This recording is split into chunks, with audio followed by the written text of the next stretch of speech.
I mentioned her earlier. This is Bethel Swift. She's from San Diego.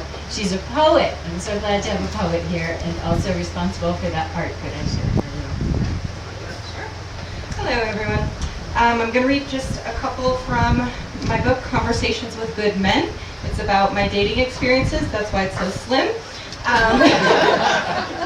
But I'm just going to read. It has two intermissions. One's father-daughter poems and one's spiritual poems. And I'm going to read the father-daughter ones for you. And if we have a little time, at the end I'll read a couple from my website.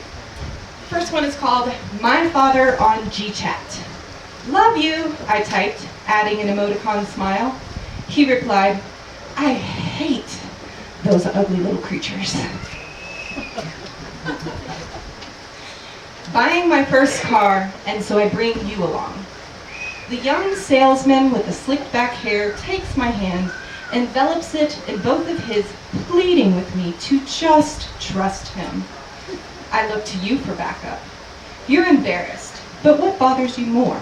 Not knowing what is a good deal on a service plan, or me not trusting? He seems like a good man. See, there it is again. I'm always wanting you to pull out a shotgun, lay it across your knees, stare down my enemies, but that isn't your way. You say it shouldn't be mine, but you planted me in the ghetto, in bloodied ground, amid siren songs. From each rose grown in the concrete, 1,000 thorns. I fight to the death, an alley cat, never at peace, never at home. This next one is called Mindful Descent.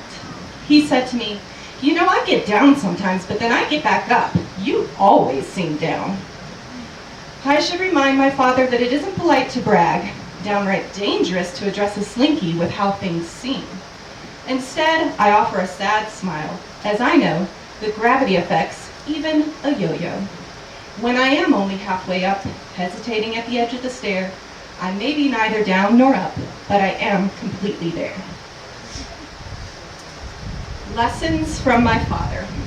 Poor planning on your part, I remember you used to say, does not constitute an emergency on mine.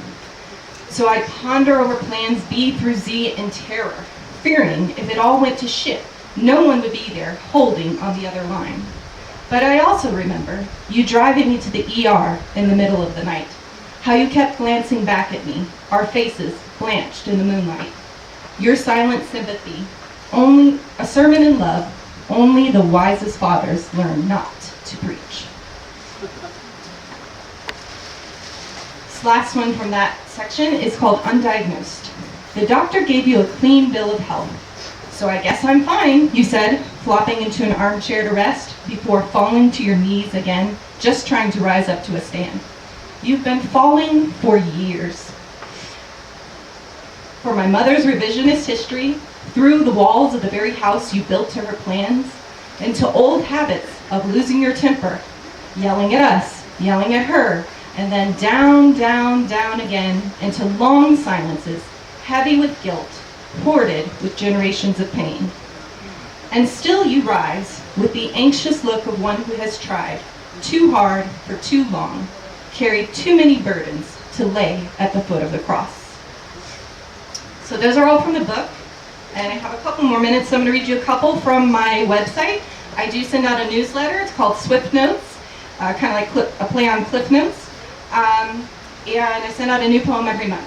So this one's called Anniversary Poem.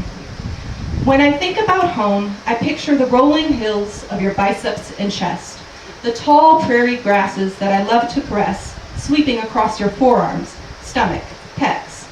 A thicket covering your body and inviting mine to passionate play or tranquil rest.